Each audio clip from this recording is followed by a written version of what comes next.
जय जय शंकर हर हर शंकर जय जय शंकर हर हर शंकर जय जय शंकर हर हर शंकर जय जय शंकर हर हर பெரியவா சச்சரித்தம் அத்தியாயம் 3. என்ன பெரியவா பொம்மை இடம் மாறி இருக்கேன்னு பாக்குறியா? நான் தான் மாத்தி வச்சேன். நவராத்திரி தொடக்க நாளில் மகா பெரியவரின் பக்தை ஒருத்தி தன் புகுந்த வீட்டில் குலு வைத்துக் கொண்டிருந்தாள்.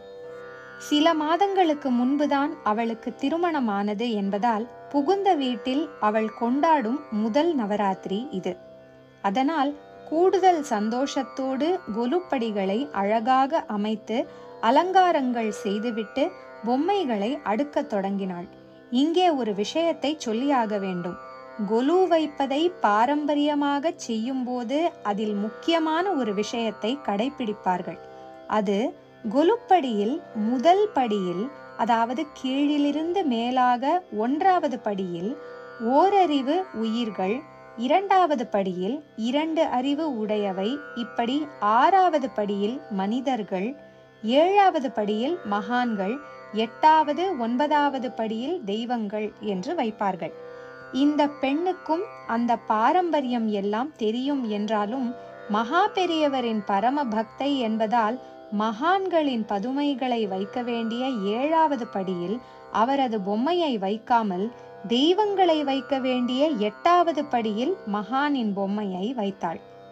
அப்போதுதான் நடந்தது அந்த சம்பவம். அதுவரை மருமகள் கொலு வைக்கும் அழகை ரசித்துக் கொண்டிருந்த அவளது மாமியார் சட்டென்று மகான் பொம்மையை எடுத்து 7வது படியில் வைத்தாள். அதிர்ந்து போன அந்த பெண் பெரியவா பொம்மையை எடுத்து மீண்டும் 8வது படியில் வைக்க படக்கென்று அவள் மாமியாரை கோபம் பற்றி கொண்டது. என்ன நீ, எதை எந்த படியில் வைக்கணுங்கிற சம்பிரதாயம் கூட தெரியாதா உனக்கு? உங்க அகத்துல எல்லாம் கொலு வைக்கிற பழக்கமே இல்லையோ? கொஞ்சம் அதட்டலாகவே ஒலித்தது குரல். இல்லை மாமி, பெரியவா எங்களுக்கு தெய்வம் மாதிரி, அதனால் எங்க வீட்டுல இப்படித்தான். வார்த்தைகளை முடிக்காமல் தழுதழுத்தாள் மருமகள். எங்களுக்கும் பெரியவா தெய்வம்தான்.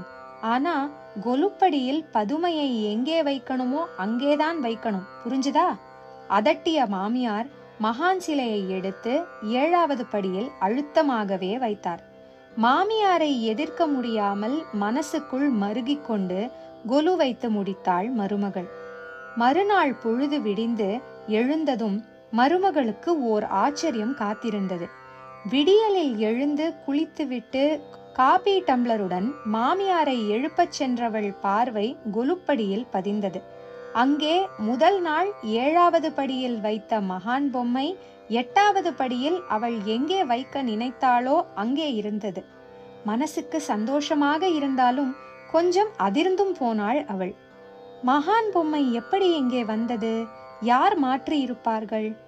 மாமியார் எழுந்து வந்து பார்த்தால் நாம் தான் அவரை மதிக்காமல் இப்படி மாற்றி வைத்து விட்டதாக நினைத்து திட்டுவாரோ என்றெல்லாம் நினைத்தபடியே கொலுப்படிக்கு அருகே அவள் செல்ல, சரியாக அதே சமயம் அவளது மாமியார் தன் அறைக்குள் இருந்து வெளியே வந்தார்.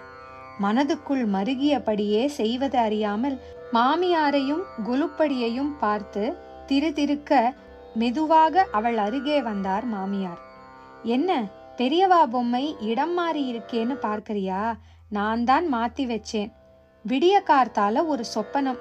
அதுல காமாட்சி அம்மன் ஒரு பீடத்துல உட்கார்ந்துட்டு இருக்கா.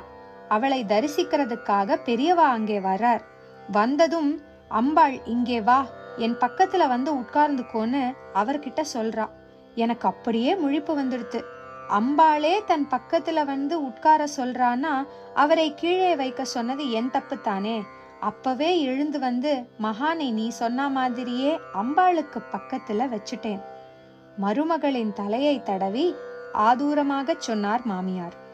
மனதார தான் வேண்டியதற்கு பலன் கிடைக்க மாமியாரின் கனவில் வந்து காஞ்சி மகான் நடத்திய திருவிளையாடலை நினைத்து சிலிர்த்து போன மருமகள் அவர் எப்போதும் குலுவீற்றிருக்கும் ஸ்ரீமடம் உள்ள திசையை நோக்கி நமஸ்கரித்தாள். கொலுவில் இருந்த மகான் பொம்மை மௌனமாய் அவளை ஆசீர்வதிப்பது போல் இருந்தது. ஜெய ஜெய சங்கர, ஹர ஹர சங்கர, ஜெய ஜெய சங்கர, ஹர ஹர சங்கர, ஜெய ஜெய சங்கர, ஹர ஹர சங்கர, ஜெய ஜெய